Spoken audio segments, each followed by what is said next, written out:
Hello नमस्कार. श्री स्वामी समर्थ ताईंनो, आज दुपारी व्हिडिओला सुरुवात केली आहे. इथे काळा चहा बनवत आहे मी मिस्टरांसाठी आणि बाहेर काही माणसं आली होती कामाला, तर त्यांनाही चहा वगैरे दिला. मी सगळी साफसफाई वगैरे करून घेतली मी घरातली, आणि जो काही पसारा वगैरे तो एक्स्ट्राचा बाहेर ठेवून दिला. इथे आता स्वयंपाकाची तयारी चालू होती. शेंगदाणे भाजून घेत होते मी. आज ना करटोल्याची भाजी दाखवणार आहे मी तुम्हाला, तर व्हिडिओ स्किप न करता सगळं पहा.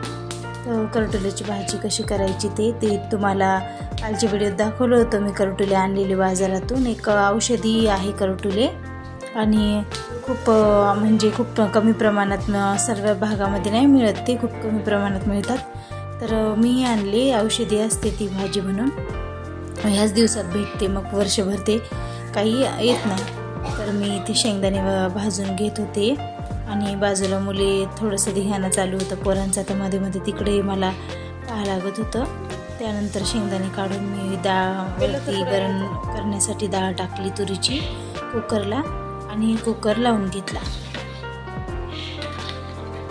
डाळ आमच्या घरी जास्त मुलांमुळे फिक्कं वरण भात जास्त खातात मुलं, तर फिक्कं वरण भात दररोज करावाच लागतो. तर मी वरण लावून घेतलं. शेंगदाणे थंडे करण्यासाठी एका परातीमध्ये काढून ठेवले, आणि इथे कुकरची शिट्टी करण्यासाठी कुकर लावून घेते मी. उद्या ना हरतालिका आहे, त्यामुळे उद्याची तयारी करायची होती. हरतालिकेला आमच्या इथे म्हणजे ना खूप हिरव्या झाडाची 16 पाणी आणायची फुलांची. तशी तर माझ्या अंगणातच आहेत, तर मी सर्व तोडून घेतली, आणि छान 16 अशी मोजून एका दोऱ्याने बांधून ठेवून दिली मी त्यांना तयार करून. कारण दुसऱ्या दिवशी खूप घाई असते, सकाळी उठून आपल्याला सर्व करायचं, गणपती बाप्पाचं मखर हे करायचं असते, आणि आपल्याला सगळंच काही बघावं लागते घरातलं. तर मी आधीच थोडीशी तयारी करून घेतली होती हरतालिकेची. वस्त्र वगैरे बनवून घेतलं. उद्या सर्व सुवासिनींना उपवासच असतो, आणि उपवास करूनच हा जो आहे व्रत, हरतालिकेचं तीज व्रत म्हणतात कोणी याला, करावं लागते. स्वर्णगौरी व्रत म्हणतात. शंकरासाठी, शंकर हाच नवरा मिळावा म्हणून पार्वतीने हे व्रत केलं होतं. तर इथे मी करटोले असे कापून घेत आहे. त्याची देठं काढून छान असे करटोले कापून घेतले. काही करटोल्यामध्ये बियाही होत्या, त्या बिया काढून घ्यायच्या, आणि अशा लांब लांब अशा फोडी करून घ्यायच्या. काही नाही, एकदम साधी सिंपलच भाजी आहे करटोल्याची. कशी करा तरी पण छान होते. कडू नसतात हे, चवीला असं काही वेगळे नसतात, साधारणच असतात, त्याची काही वेगळी चवही नसते, पण भाजी छान लागते, मस्त लागते. तुम्ही तुमच्या मार्केटमध्ये कधी गेला आहे, भेटले तर करून पहा, खूप छान होते भाजी, आणि मला कमेंटमध्ये सांगा कोणी केली ते. तर इथे मी करटोले छान असे धुवून स्वच्छ एका परातीमध्ये काढून कापून घेतले. त्याच्या आतल्या जे काही निब्बर बिया होते त्या बिया काढून घेतल्या, आणि साधी सिंपलच भाजी बनवली मी, शेंगदाण्याचं कूट वगैरे टाकून. शेंगदाण्याचं कूट टाकून खूप छान भाजी होते, तुम्ही करून पाहताय ना. तर आपल्याला उद्या हरतालिकेसाठी छान असं सर्व सुवासिनींनी छान अशी साडी घालायची, हिरव्या बांगड्या वगैरे घालून, छान असं लालशी साडी घालून तयारी करायची. हरतालिका हे व्रत गणपती बसायच्या आदल्या दिवशीच येते दरवर्षी, आणि आदल्या दिवशी हे व्रत करतात. त्याच्या आधी महादेव शंकराचं व्रत येते, जे की श्रावण महिन्यामध्ये आपण करतो. त्याच्यानंतर हे आहे पार्वतीचं आहे व्रत, आणि हे पण करतात. हे सुवासिनी, कुमारिका कोणीही करू शकते. कुमारिका चांगला पती, चांगला नवरा मिळावा याच्यासाठी करतात. आणि सुहागीन बाया जे पण आपलं व्रत केलं आहे ते आपला नवरा जन्मजन्मी हाच नवरा मिळावा म्हणून करतात. आणि मी ते शेंगदाणे दळून ठेवून देते. थोडेसे मला लागत होते, पण शेंगदाण्याचं कूट संपलं होतं माझ्या घरातलं, त्यामुळे मी एकदाच करून ठेवलं, आणि एका काचेच्या हवाबंद डब्यामध्ये भरून ठेवलं. इथे मुलांचं चालू होतं, मम्मी शरबत दे, तर मी इथे मुलांना लिंबू शरबत करून देत होते. मुले शरबत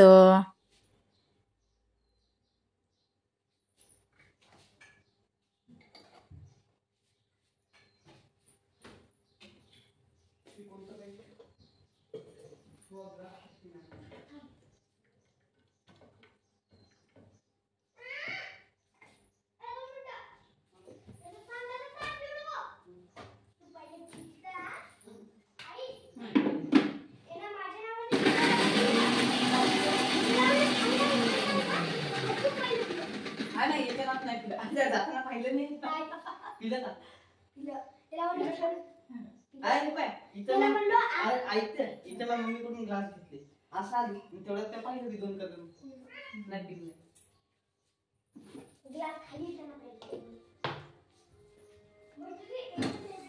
तर इथे मुलांची मस्ती चालू होती. टप्पू म्हणत होता मला ग्लासमध्ये कमी दिलं, रितेशला जास्त दिलं, आई मला दादाला जास्त दे, माझ्या ग्लासमध्ये कमी आहे. असं मुलांची अशीच मस्ती चालू असते. घरी असले ना की त्यांचं थोडं वेळेला मध्ये मध्ये करणं आणि चालूच असते. मम्मी यांनी असं केलं, मम्मी त्यांनी तसं केलं. असं मुले ती मुले मोठे होस तर आईला तसेच करतात. आणि इथे पहा मी फिक्कं वरण फोडणी देत होते. साधं सिंपलच बनवलं आहे मी. फिक्कं वरण काय लसूण वगैरे काही टाकला नाही, साधंसं बनवलं. तर आमच्या इथे गौरी गणपतीची तयारी चालू आहे. तुमच्या इथे चालू असेल ताईनं, तुम्ही सर्व कामात असाल तरी पण कामातनं वेळ काढून तुम्ही माझा व्हिडिओ पाहिल्याबद्दल मी सर्वांचे आभारी आहे. आणि व्हिडिओ लाईक व सबस्क्राईब करायला विसरत नका जाऊ, कारण ना व्हिडिओ पाहतो आपण पण सबस्क्राईब काही करत नाही. सबस्क्राईबचं बटन दाबलं ना तर समोरचे सर्व नोटिफिकेशन तुम्हाला मिळत असतं. तर इथे मी वरण फोडणी देऊन घेतलं व नंतर मला बाहेरची थोडीशी राहिलेली साफसफाई करून घ्यायची होती. त्यामुळे मी लवकरच स्वयंपाकाला लागली. पटकन इथे स्वयंपाक करून घेतला आणि गणपती गौरीमध्ये घालण्यासाठी साड्या वगैरे मी तयारी करून घेतली. साड्यांची कोणती साडी घालायची, काही ब्लाऊज जे आहेत ते साधे सिंपल शिवून आणले होते मी. तर त्याला थोडंसं काही वेगळं करावं म्हणून स्टोन लेस घेऊन आली होती मार्केटमधून आणि थोडेसे क्रिस्टल घेऊन आली होती मी. तर त्यांनी मला ब्लाऊज सजवायचं होतं असं छानसं काहीतरी. त्या ब्लाऊजला साधं सिंपल, मला रिवर्कचं म्हणजे जास्त बटबट असंही ब्लाऊज नाही आवडत, त्यामुळं मी साधं सिंपल असं थोडीशी क्रिस्टल लावून घेते, जेणेकरून एकदम छान आपल्या दंडालाही शोभतील आणि त्या बाईलाही छान असं लूक येईल. त्यामुळं मी तुम्ही समोर मी दाखवणार आहे की कसं मी ब्लाऊज स्टिच करून आणलं आणि कसं त्याला छान स्टोन वगैरे लावले. महालक्ष्मीचे साड्या वगैरे सर्व आणून ठेवलं आहे मी, पण मला ब्लाऊज शिवायला टाकायला वेळ नाही मिळाला. आता मी बघते, माझी भाची शिवते ब्लाऊज, त्यामुळे काही टेन्शन नाही आहे. तिच्याकडून मी पटकन असे 2 ब्लाऊज शिवून आणणार आहे. तुम्ही जर साड्या नसेल आणल्या तर घेऊन या पटकन. ब्लाऊज वगैरे पेटीकोट काय ते सर्व तयारी करून ठेवा. माझी तयारी चालूच आहे. इथे मी करटोल्याची भाजी फोडणी देत आहे. पहा साधी सिंपल अशी भाजी कशी मी केली.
तर इथे मी कांदा छान लाल रसाव झाल्यानंतर त्याच्यामध्ये टोमॅटो टाकला, थोडंसं मीठ टाकून टोमॅटो विरघळू दिले आणि त्याच्यामध्ये लाल तिखट, थोडंसं लाल तिखट टाकायचं, हळद टाकायची त्याच्यामध्ये थोडासा काळा मसाला टाकला मी, घरचा काळा मसाला होता तो. आणि त्याच्यानंतर थोडासा दुसरा बाहेरचा मसाला होता, कोणताही चिकन मसाला असो, एव्हरेस्ट मसाला असो, कोणताही मसाला टाकायचा आणि थोडंसं हलवून घ्यायचं. त्याच्यानंतर मग इथे जे करटुले आपण चिरून ठेवले होते ते टाकले आणि ते हलवून घेतले. पाहतो मी, इतकी छान मस्त होते ना ही भाजी, गावरान भाजी खूप सुंदर लागते. तुम्ही एकदा करून पहा नक्की आणून, खूपच छान चवीला एकदम भन्नाट लागते ती भाजी. आणि त्याच्यानंतर वरतून शेंगदाण्याचं कूट टाकलं मी, शेंगदाण्याचं कूट असं भरपूरच टाकलं मग छान होते त्याने भाजी चवीला. आणि त्याच्यानंतर हलवून थोडंसं 5-10 मिनटं पाणी टाकून स्लो याच्यावर मी ठेवून दिले शिजायला. या भाजीला खूपच 5-15 मिनटं लागतात. 5 मिनटं थोडंसं वाफेर होऊ द्यायचं आणि मग पाणी टाकून थोडं 15 मिनटं झाकून ठेवून द्यायचं. 15 मिनटात ही भाजी शिजून तयार होते. खूप छान भाजी लागते ही, करून पहा नक्की. आणि ट्राय केल्यानंतर मला कमेंटमध्ये सांगा की भाजी कशी झाली ते. आणि चला तर समोर मी बेल आणला होता, मुलांना बेल मोजायला सांगितला होता, मुलांनी बेल मोजून ठेवला. इथे एक फळ पण आणून ठेवलं होतं मी, ते धोत्र्याचं फळ म्हणतात त्याला, काट्याचं. त्या धोत्र्याच्या झाडाला एक काट्याचं फळ येते, महादेवाला प्रिय असते ते, त्यामुळे ते फळही मी आणून ठेवलं होतं. इथे पहा बाहेरची सर्व साफसफाई करून झाली आहे, सगळी आवरावर कचरा वगैरे आवरून घेतला मी. त्याच्यानंतर घरामध्ये आली, भाजी शिजली होती, भाजी काढून ठेवून दिली. आणि त्याच्यानंतर मग छान अशी कोथिंबीर वगैरे टाकून झाकून ठेवली मी भाजीला. आणि त्याच्यानंतर संध्याकाळ झाली होती तर टपूला म्हणलं मी दिवा लावून घे, तर टपू इथे म्हणे की मम्मी मी लावतो. तर संध्याकाळी टपूकडं असतो, मुलांकडेच असतो दिवा, अगरबत्ती लावायचं, शुभंकरोती म्हणायचं. इथे पाहतायनो असं छानसं ब्लाऊज, माझं त्या ब्लाऊजला मी असे स्टोन लावून घेतलेले आहे. हे क्रिस्टल जे आहे ना, क्रिस्टल, तर हे क्रिस्टल बाजारामध्ये भेटतात इझिली, तर असे मी लावून घेतले. खडे वगैरे आणून चिटकून घेतले आणि बाहीलाही असं छान क्रिस्टल लावून छान बनवते, जेणेकरून एकदम छान ना ब्लाऊजची बाही ना आपली एकदम छान दिसली पाहिजे. हे पाहिजे असं आहे माझं, हे अशा प्रकारचं गळा आहे ब्लाऊजचा मागच्या साईडचा. हे पहा, हा एकदम असं इकडे काही लावलं नाही मी अजून, आणि हे इकडे असं किती छान दिसते. तुम्हीच सांगा या दोन्हीतून कोणती बाई छान दिसायली तुम्हाला, क्रिस्टल लावलेली दिसायली का ही दिसायली, कोणती दिसायली पहा बरं. हे पहा किती छान दिसायली ताईंना, आणि हातात घातल्यावर ते एकदम भारी दिसणार. इथे संध्याकाळ झाली होती आणि टपूचं दिवा अगरबत्ती देवासमोर लावण्याचं काम चालू होतं. शांततेने तो आपला दिवा अगरबत्ती लावत होता. घरामध्ये देवाजवळ दिवा लावल्यानंतर बाहेर तुळशीजवळ त्याने दिवा लावून घेतला, हात जोडले, नमस्कार करून तो घरात आला. आणि नंतर मग मुलांचा अभ्यास वगैरे चालू झाला. प्रतीशचा अभ्यास इथे चालू होता, तुम्ही पाहू शकता. तो त्याच्या अभ्यासाला बसला होता आणि तो खूप वेळचा बसला आहे, त्यामुळे आता त्याला थांब म्हणलं थोडा वेळ बस. आणि नंतर आता टपूला आणि रितेशला दोघांना मी बसून मी स्वतः त्यांचा अभ्यास घेणार आहे. तर ताईंनो कसा वाटला आजचा व्हिडिओ नक्की सांगा. पुन्हा भेटू नवीन एका व्हिडिओमध्ये. Bye bye.